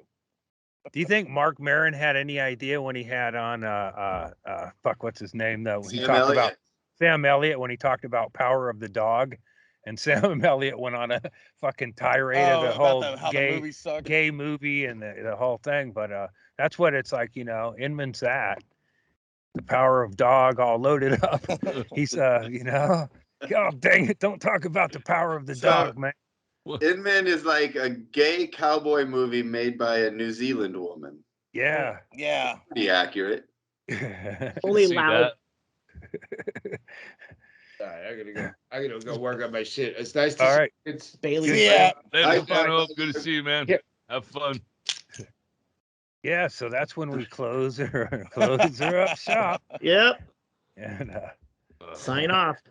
Well, So- the one saving grace of this podcast ever being aired just walked away. So we'll see what happens. Here's where we cut it. Uh-huh. this is a fan experience. And, Come on. I mean, everybody was watching when this podcast first came out. We started getting into that argument. You got a lot of heat. Everyone's like, put Inman on the show. And then I forgot about it. Do you remember that? You remember I that? just thought it'd be funny. Outside of your fucking, yeah, where it's you like know, you guys took it. thousands of people out on the sidewalk. You just did it one time. I remember the Inman convoy when they drove all their semis from the Clacton Bridge to the podcast studio. I know. We couldn't get into the I remember sitting there in the Unbookables office and trying to write a new movie and going, God damn it, these truckers won't stop honking. And it was an Inman convoy protesting how he was depicted in the first movie's re-release. I remember, Andy, in fact, I was there. I remember you and I were sitting there in the Unbookables office, and we were trying to come up with ideas for Wait, was that the LA office or the New York office? They literally had an office. And we were trying to come up with ideas for Unbookables 2. And then James came in and said, don't write Unbookables 2 because this movie doesn't come out for another 8 years when we get distribution. Yeah. And I was like, oh, yeah, that's right. There's a 9-year lag. I forgot about the 9-year lag. That's on me. There's a lot of movies it did. Yeah, it did take a while. You gotta let the hype build there. You know that you don't know marketing, had man. a bunch of projects that were ready to go and they still haven't been made. Like he was ready. I've talked to people in Hollywood. They said some documentaries take 10 years to make. There was wait. You talk to people in Hollywood. Oh, would you stop it? God damn it! I've been doing this longer than you were. You talk to a guy born. who donuts. Doug was just a fucking thought in your head when I was doing stand-up comedy. Wasn't I it? don't need a fucking lecture from you. I thought clown boy. I thought it was your fucking yellow hair. God damn! I thought it was a mockumentary. Are you serious? It was a I got hired to be in a mockumentary making fun of road comedy movies. They widened out like, the D on your contract. Yeah. Basically, it was me and Marvin Wayans pitched it, but Marvin stepped away. Marvin Wayans? I think he was the one who did all Marvin them ghosts. Wayans. Yeah, it was Marvin Wayans, his cousin. They were going to use all their BitCurrent money. Yeah. I don't know. I must be stupid. I guess I'm still waiting to get paid with future money. So. Yeah. I'll give you some. I know the money's coming. I should just send you fucking. I'll send you some Bitcoin, Brett. You got a Bitcoin? I would love some. Yeah. I'll do you take have two. You have Bitcoin? Send me 2 Bitcoin, please. Yeah. Shaylee, do you have Bitcoin Core on your computer? What? Oh, you don't know what I'm talking about? I know what Bitcoin is. What Bitcoin Core? What are you talking about? Yeah, Bitcoin. It's an app. It's a Bitcoin Core is the blockchain for Bitcoin. It's Bro, get on that website. Like 500 gigabytes. God. Yeah. No, I've got no I'm use sorry, for Chad. that, James. You didn't deserve this, Chad. It was horrible, Andy. You could have warned me. I could have had diarrhea today or anything. I know, but I know if I would have warned you, I know. God knows what happens when I get warned money. you, nobody would have stuck around. All kinds of crazy shit happens. It was better to take a. It's like when I was constipated. Sometimes you got to force it out. Don't ever give James Inman money. Hey, in podcasting, you make your own sweeps week, Andy. I get it. Yeah. You sweep in whenever you want, and it's you made a bold choice. We'll see. Well, I think the fans will love this. I think so too. Yeah, and it's like it's like Roddy Piper, but I think Roddy Piper knew it was fake at some point. Yeah. Well, the difference also is that Roddy Piper could get booked at the Comedy Store. Yeah, he did. did. That was the thing. He did. Actually, he probably did get booked at the comedy store. He did. Yeah. I'm not kidding. And he brought his friends to the comedy store to do an unbookable show. That's what I heard. No, but he brought Ric Flair in, and when they wouldn't bring Ric Flair in to headline, then Rowdy bagpiped the out. Laugh Factory. Yeah, let's go Laugh Factory. I would hope they would kick people out for going woo, because that's why I can't watch UFC anymore, because of those fucking cocksuckers. I watched woo in the fucking background in UFC. Yeah, it's like become a thing. You try to that's why I started watching it during the pandemic, because there was no crowds. Yeah. And I realized when I realized that the reason why I stopped watching it was because of the people doing Ric Flair woos in the audience the entire time people were fighting. And he was that's rough. Yeah, it was bad. That guy lived his image. Ric Flair, he fucking partied, man. That guy. You don't. What are you doing? Have you seen this gay wrestling thing? Turn it off. Jesus. This problem. Yeah. It's like it's like you haven't seen that? Oh my God. Have you? Are you having a? Who are you even having a? Inman had a whole conversation with himself. Attention to what's happening on the fucking podcast. You don't. I'm here. What? Did you notice that he had a conversation inside his own head and then started playing something? You're talking about wrestling. There's a viral video about the wrestlers that say all that gay stuff. Have you seen it? I know technology. I know all the best technology. I know how it works. You could have said that. You could have used words to go, oh, that reminds me. Classic. Like this would be like you'd go wait for timing and then you'd go, oh, yeah, I saw a video. Pretty gay. What? Wrestling's pretty gay. And then somebody'd say, really? And then you go, oh, and then you go, I got a video right here. And then they might say, okay, well, let's hear it. Or they might say, I'm not interested. And I'm going to say I'm not interested. Okay. But that would be how you go. I'm sure some of your fans that watch the show have probably. Well, that's how I'm educating everybody. What Andy's saying is don't just mush videos in people's faces with no context. Right. I got you. It's the viral video.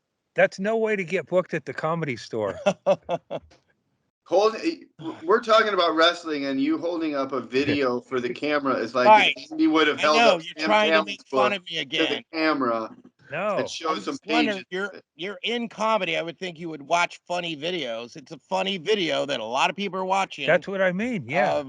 Wrestlers that say we're talking about funny inadvertently gay things. See, it's all context, James. You just start going off onto something higgly.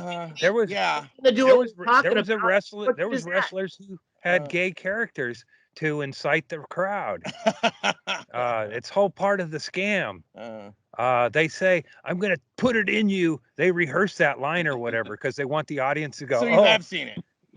I've seen wrestling, man. This tweet by Erickson today was hilarious. You guys see this tweet today? It was hilarious. Funny. Look at all the likes I got. Yeah, no one's. Yeah. So what's cancer's not the worst. Hey, look, here's two guys I know. Look, oh man, two guys. Bobby Smith and Dwight Slade. Two guys I know. Mm-hmm. None of it. They're not wrestlers though.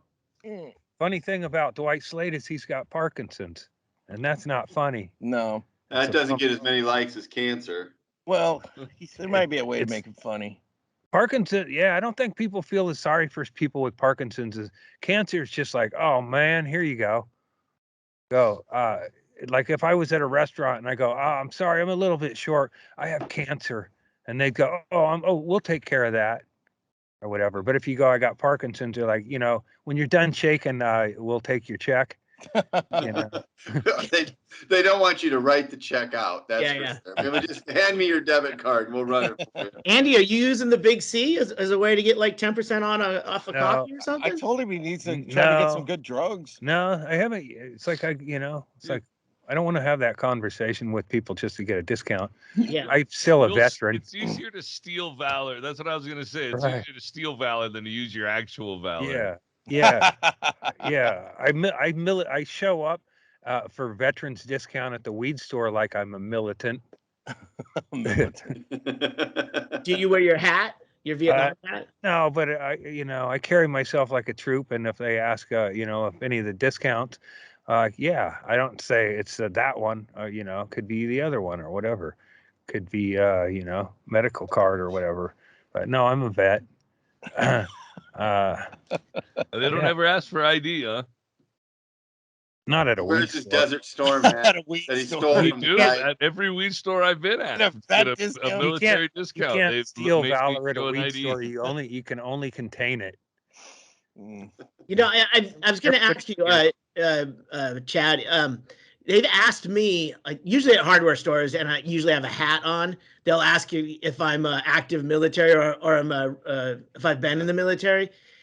Do they check? And I always say no. I have no desire in some kind of stolen valor. But what do they ask, and then ask for ID after that? What? No. Most places They do ask for your ID. I've been. I was asking the one guy who's a vet. Yeah. Hold Go on. ahead, Chad.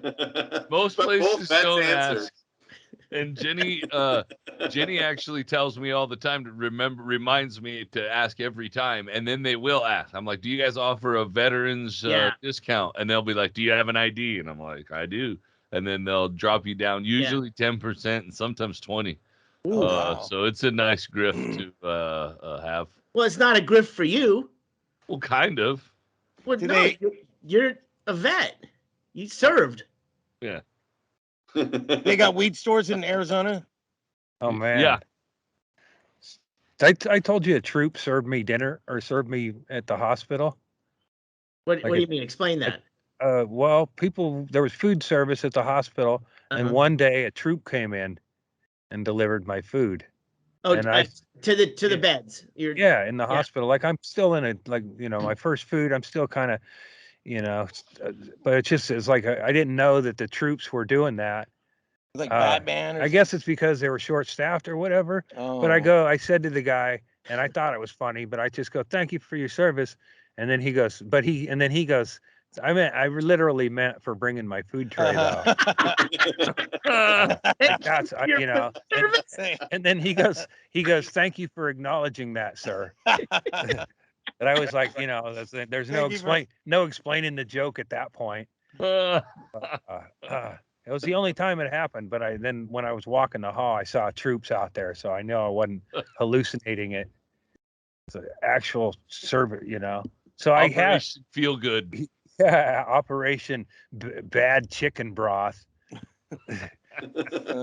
Food suck there. Yeah. Operation Bad Broth. Those guys probably had DUIs, Andy. They were probably there on restrictive duty. You gotta take minimum security. Cancer people, their fucking chicken broth. Oh man. You could definitely poison somebody by just going to a Goodwill and getting some khaki pants or some fatigues. Go in there and just grab a food tray. I wouldn't poison people. I'd give them fucking weed and stuff. Oh, that's right. You said that. And he would have jumbo jacks in his pocket. Just handing them out. Well, yeah, the limited life. Like hospital food. Just like a dude, jump in and do. I've got camo on. Yeah, then I'd really know what it was like on the inside, because I know what it's like to take the valor, but I don't know what it's like to not really deserve it, but feel like it's owed to me.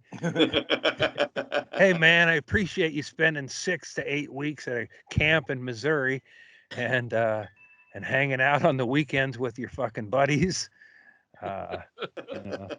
Like any troop will accept stand up if you've ever served in the military, and how about sit down if you haven't served in a war? Let's separate that, because that's something different. If you haven't been in a war zone, if you've never, that's why I said grift. You're right. Yeah, and how many people do you kill? If you kill 50 or more people, stand up and let everybody applaud you.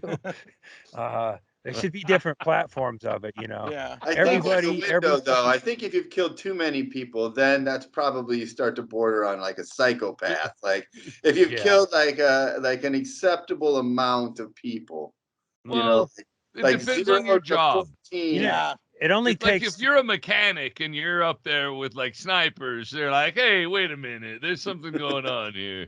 But there's certain jobs that have a lot of. But I think Andy's right. There's too much of a blanket over this. There needs to be more transparency, and that's as a person who's riding the wave of fucking all of this. I benefit from all of it, and I would be at the lowest tier of this if Andy's idea was implemented. Do you think that the guy who shot Pat Tillman was in the crowd at like a Warriors game where they're honoring the vets?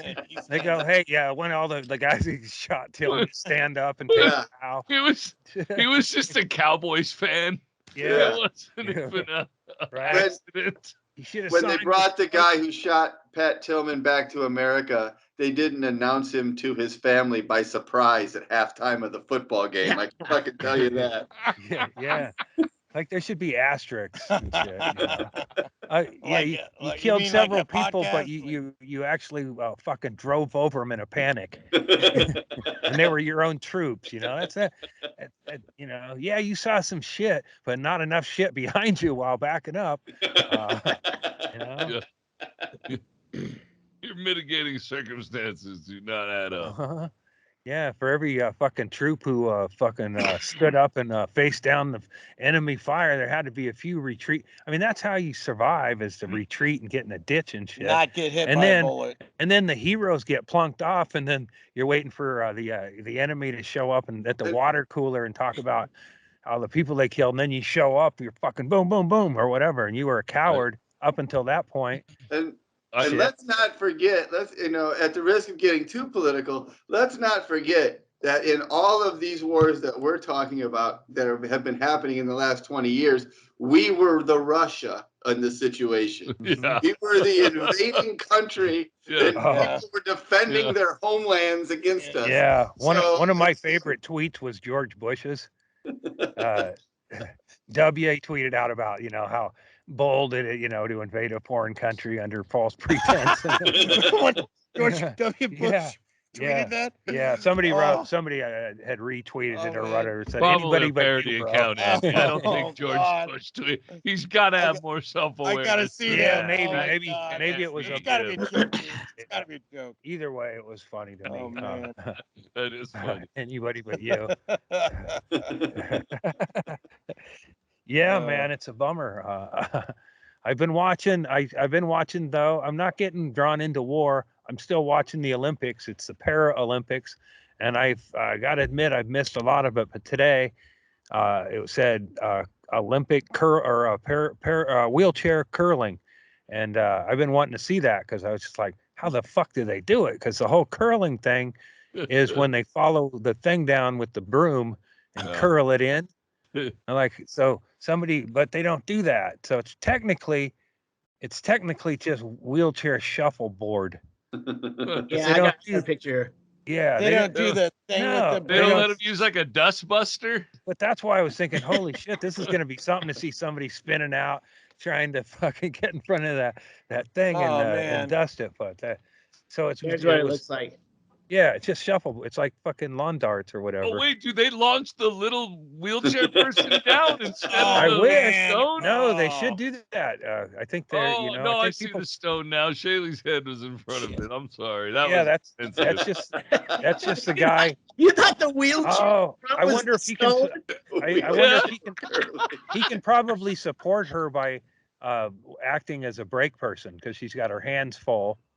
Well. She wouldn't be able to evenly stop. She wouldn't be able to stop.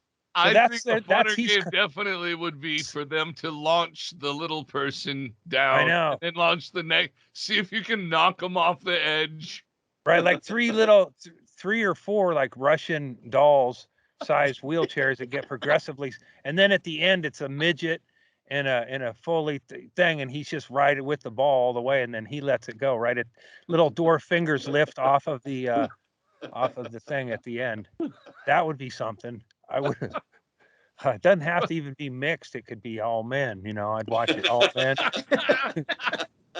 Russia shows up with a gigantic fucking dude wait, he's not even crippled, man. That guy walked in here. And I know. Eventually, I mean, right now you're going, where are you going to get all these tiny curlers? Because a lot of people will abort dwarves. Well, with all these nuclear disasters that are coming up, we're going to get some new deformities, and that will give you your little curlers. Mm-hmm. They're like the Little West Nile. curlers.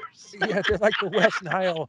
Nobody could imagine what the West Nile virus would look like until they saw that kid with the tiny head, and then they're like, "Oh fuck," you know. And then they were because that was one people were like, you know, nobody. I don't know. Some people are pro-abortion, sure. Some people are anti. But I think if you realize you're going to have a kid with an apple-sized head, you probably don't, you know, and everything else will be normal, except you'll never be able to get him a hat off the rack. Or, you know, he's just not going to be, you know, he's going to have a tiny noggin. And you can, you know, people say what they will, but maybe you could be equally smart with a small head. But I doubt it. You know, like my cat. I have no idea what you're talking about anymore. It doesn't even matter to me. But I want to revisit a point that you made a couple minutes ago that seemed to just go by everywhere. Are you under the impression that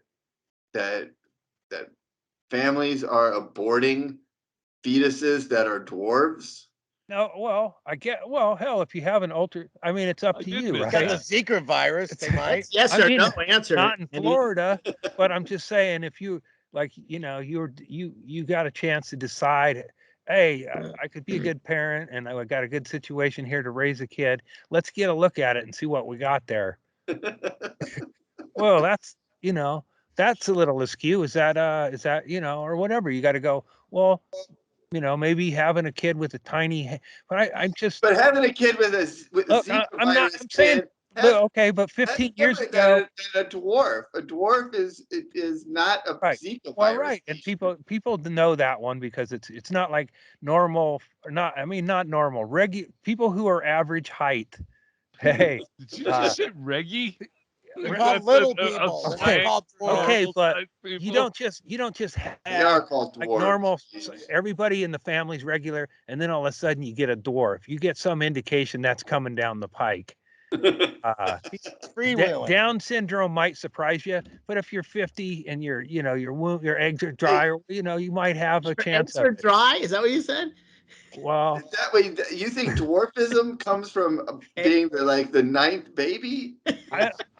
No, Erickson. It's the step after autism, dude. You don't even know how dry eggs work. What I'm talking about is a new dwarfism that doesn't exist yet. Therefore, you can't be offended by. Yeah. But nuclear babies that are dwarves into a regular previously regular heighted fucking population, and then all of a sudden Russia blows up a reactor in Ukraine, and all of a sudden they got these fucking fantastic little curlers that you're like, wait a minute, these aren't dwarves.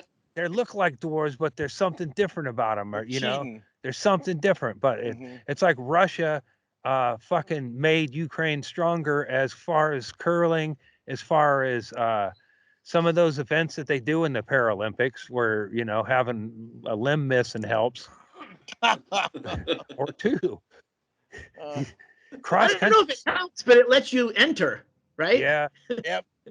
A missing limb definitely makes you eligible for the Paralympics, but I don't think it helps in any way. I wish they would combine like the Special Olympics too, because I would like to see Down syndrome ice skating, and to have an audience. Like, you can put it on, but nobody will watch it. But if you just throw it on with Paralympics are going to be like, wait, no, we got fucked up after birth, or we're born without a limb. We can't have people that aren't, you know, but I think you can have Down syndromes and compete in the Paralympics, but you got to have a secondary condition. You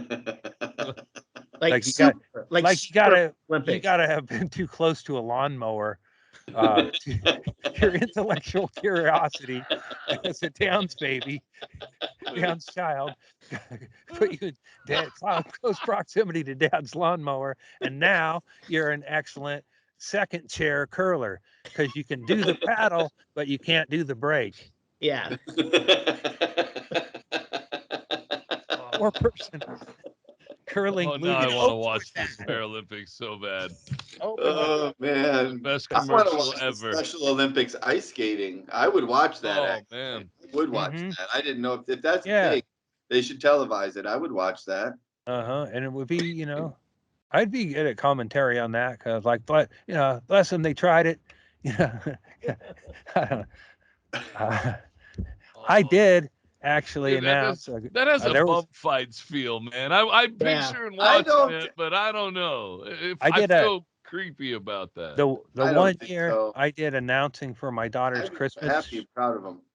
Yeah. Well, I was a hugger wouldn't for laugh? the Special Olympics and all that. Well, Oh, come I might laugh. on. Yeah, you have. But I laugh at the regular ice skating when they fall. Right. So Yeah. I think you'd have to laugh. If you didn't laugh, then you'd have a nervous laugh that would be more unnerving. It's just, oh, fuck. That, I can't, that's not the way to go into that, but he should get points for staying in his boots. Hey, look, that was horrible, but look how happy he is. Give him a 7. Hey, he tied his own skates. It's a silver medal. Yeah, and how everybody's happy is you just don't tell them their scores. They go sit in the kiss and cry booth, get their picture taken. They forget they didn't know what place they're in, and then they leave and they forget that even competing doesn't matter. They're right. Yeah. That's it. And just being there and being out on the skate and displaying your talent is a fucking. James has got jerky and he's crinkling a bag. Guys wanted to be on the podcast for 3 years, and he comes on the podcast and he shows videos on his phone and leaves to go eat. He also my dog knows. My dog's fucked up for weeks now because Inman gave her one piece of jerky. But that's how it goes. You're not supposed to eat on a podcast? Not on ours. Oh no, you're not supposed to be on the podcast. Wait, is No, that what you said? That's like a that didn't work out too well, did it? That's like a pirate being on a ship, someone else's ship, and going, "Well, what are your rules here?" I'm gonna break the rule. Whatever rule you have, I'm gonna break it. Fuck it. Yeah, give us any chance, we'll break it. Mm-hmm. And we made this young. Speaking of down little people and ice skating and living out their dreams, this is a special. This is like giving a football to a kid that just got a tumor removed. And sure, the other team wanted to knock him down a time or two, but the look on his little face when he crossed that imaginary goal line. Whatever. Sure, he fumbled the ball at the 15-yard line, just kept running anyway, but nobody told him. It's fine. I wish they just put a bunch of those together. That'd be a show I'd watch. It's like heartwarm, like Chicken Soup. I'm real sensitive, so I watch that stuff and I'm not like laughing at it. I'm laughing with it and celebrating life. Mm-hmm. All them years I haven't been retarded. All right, man. You'd be a lot happier. Yeah, and then when I am retarded, if I do become retarded, newly or genetically still, there could be a sleeper cell. People have got like latent life cancer or like retarded, like that could be a thing. Like, I know you can get diseases that'll take you down to that level or whatever. Instead of getting a tumor, you get an extra chromosome. Yeah, where you extra chromosome in my bile duct. You're still completely healthy, but you just don't care about dental. You just run around and like I'm talking about like not in the miserable, contorted way, in the happy, running, like when I took my brother and me took the twin brothers that were retarded. One of them, they were both retarded and adult, but they were childlike, and we took them on it like it was like a montage date. Like I showed up there, we went to their house. He showed me his. This really cracked me up. Was when you what do you call it? And he probably knows the word. When you tape a bunch of pictures, like a montage or a collage. He had a collage. He had a collage of him, and I was like, "Oh man, it's like there's not a lot of difference between 8 and 28." Collage, school pictures. It's like, and then we went out to eat, and then we took baseball equipment and we rode bikes. And so this was like a montage date. So we were on like, okay, so then now we're riding bikes, and both of the brothers are riding regular bikes where you kick back on the brake, and they didn't know that. I mean, it didn't have hand brakes. It had backwards pedal. They both fell off the bikes like Fred Flintstoning and stuck it and fell. And then we were playing softball with them, and Clint was one of the little fellas. They're both little, like gymnast size, like 80 pounds and real dirty. My brother didn't live with them, so he wasn't responsible for their care, but they had, we were taking them on a play date. We weren't, in any way responsible for them. And I had no way to know they didn't know how to brake a bike. I was just like, let's go this way. They follow me. And so then they stuck the landing and fell. And then we were playing baseball, and I hit the ball hard at the pitcher, and it hit Clint in the fucking head. Oh, like somebody retarded. And we have a hard softball. No. It wasn't a soft softball by any means. Not even. Wait, you had the special needs kid pitching? They were special needs adults. Well, man, yeah. You gotta train. You gotta train. You gotta be ready to face. Close to the bat. I ain't always gonna be here, bro. You hit the softball and it smacked him in the head. He pitched me inside, and I hit him in the middle of the bat, and I conked him, and he went like he fucking. It was I want to say comically. It was it was tragic, but it was comic, and he staggered back, and then he sat down. Oh man, he sat down, and it's like, God damn it, man! I don't know what the protocol is, and he's got Down syndrome already. So I'm like, I don't know where to begin for a baseline. But then we took the bikes back. And it's like you don't report that. It's like his mother's batshit crazy. So it's like what are you gonna say?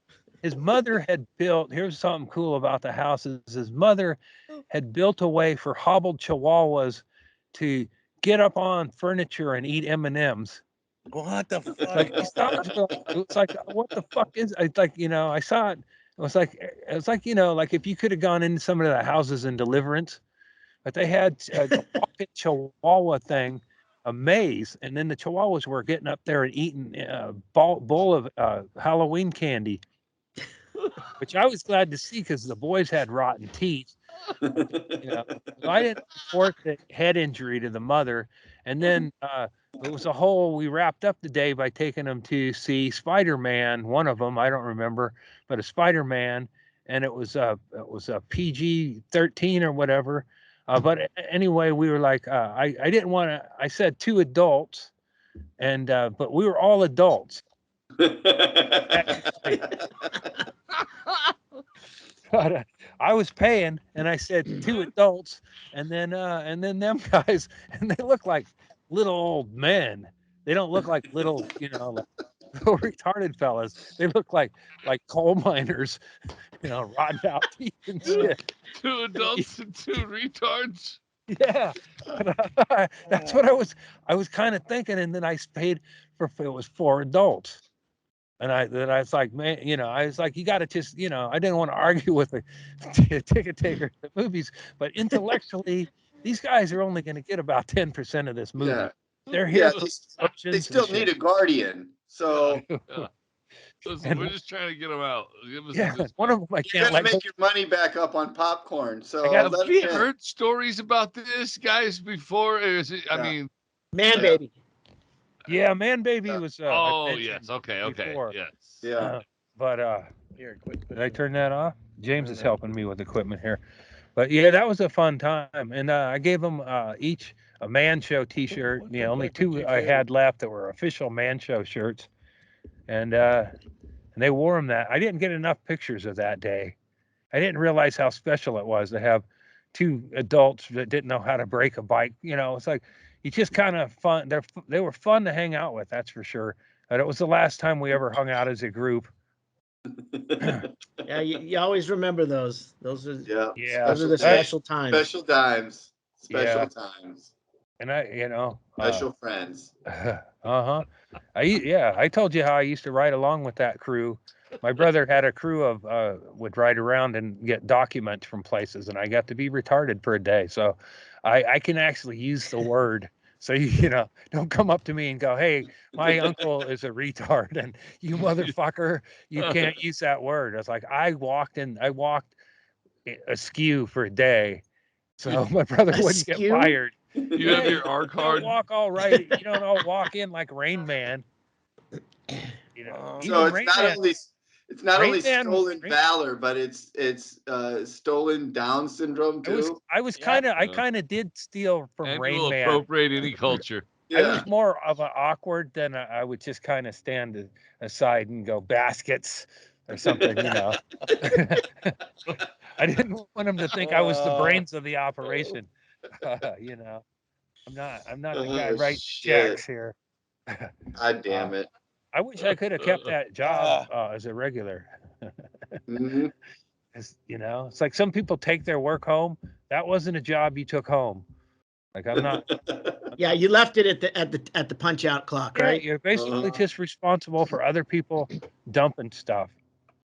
And then sometimes they'd let you do it, so they felt like it was cool to see. And I was, you know, I felt like I was somewhere between Forrest Gump and maybe Gilbert Grape or something like that. That's your assessment, though. I tried to keep it real, and then I watched the other people. I watched the kid. I reported a kid in the crew because he was David said he was creepy, and then I go, do you know he's back in the back seat with a big knife cleaning his nails? And then David goes, hey, Pinky, give me that knife. So I definitely did not have the trust of the other workers there. Wait, that's creepy. Yeah, like that. Yeah, and I think part of it was he did. You know, I was new to the crew, and I think he was like, you know, that's how you flex your dick when you got a big knife and you're retarded.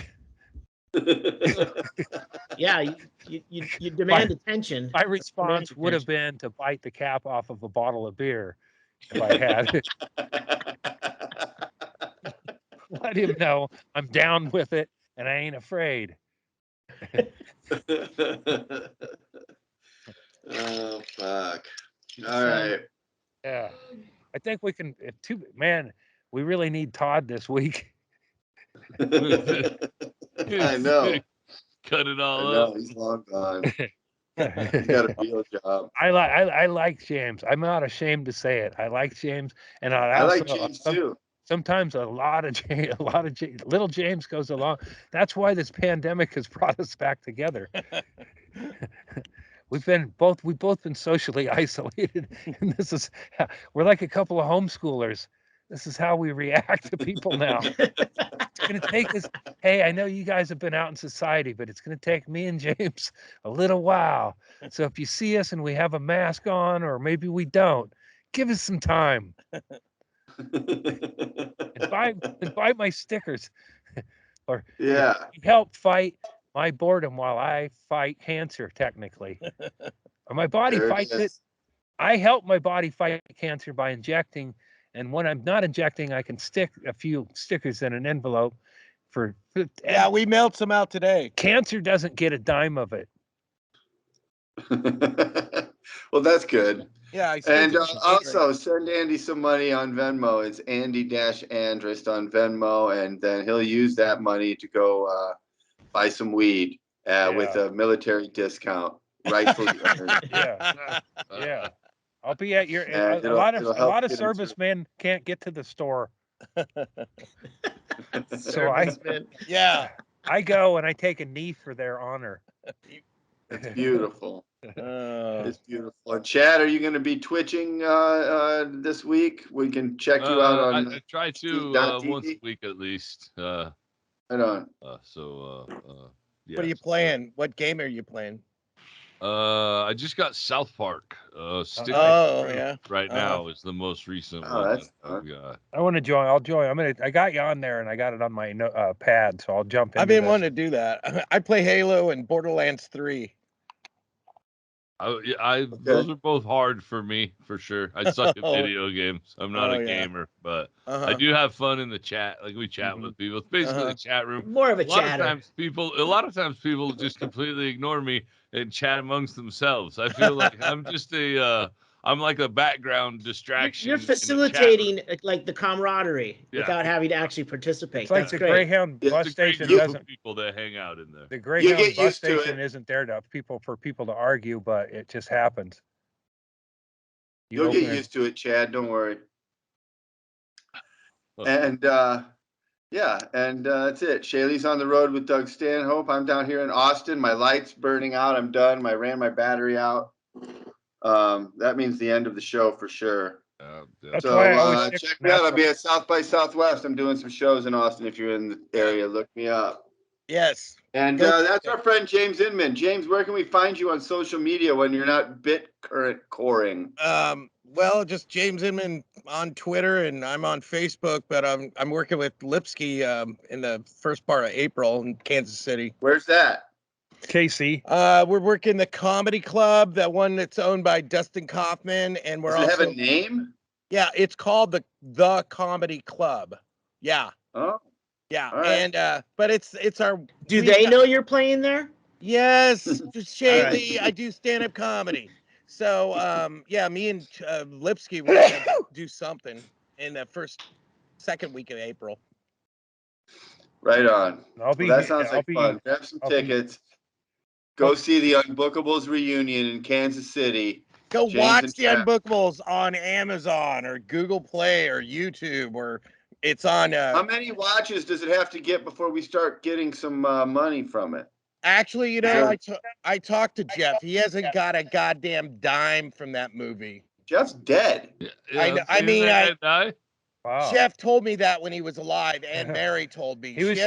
She hasn't called Comedy Dynamic. But I mean, now that it's got distribution and it's getting all these views, and everybody you see that you meet in comedy, everyone's seen it. Yeah, so all these movers and shakers you're dealing with.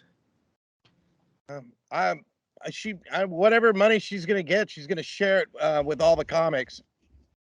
Checks in the mail, buddy. Yeah, I'll tell you. Yeah. Jeff and Mary are the most honest people I've ever met in my life. All right, so I'm not accusing them of not being honest. If you really want some money for the movie, I'll just send you some money, and then you'll shut the fuck up. I thought It'll be Bitcoin money. You won't know. It won't matter. I thought I stepped on the closers. Take him up on it.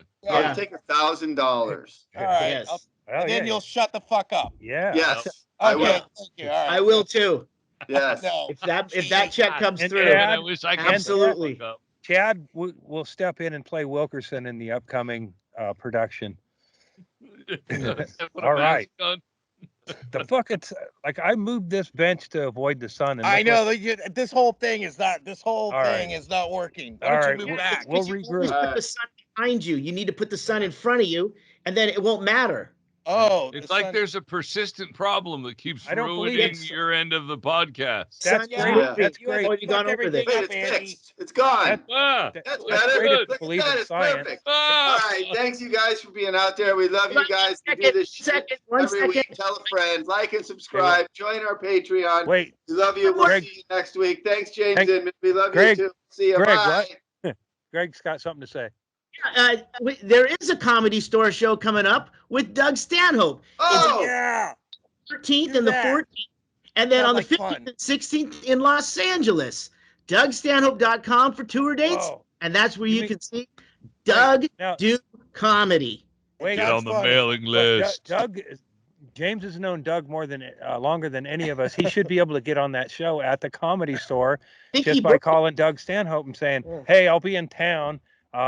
Looking to do some sets at the store and see what happens, because that sounds like if I was in the sales business, that would be like a hot lead. Like follow up with that. Yeah. I'm sure they'll just be yelling out for James the whole time. Whatever. We're gonna do an Unbookable show someday. Come on. Yeah. All right. Like and subscribe to the channel, everybody. Tell a friend. Fun to have Unbookables reunion show. We need lots of money to book this thing, and we need you to help us. So, Bitcoin. That's right. Bitcoin. Yeah. All right. We love you guys. We'll see you next time. Peace. I'm gonna run away. Sorry. Never again. What the I'd rather your cancer be betrayed. I feel betrayed and I feel dirty. Whatever the F it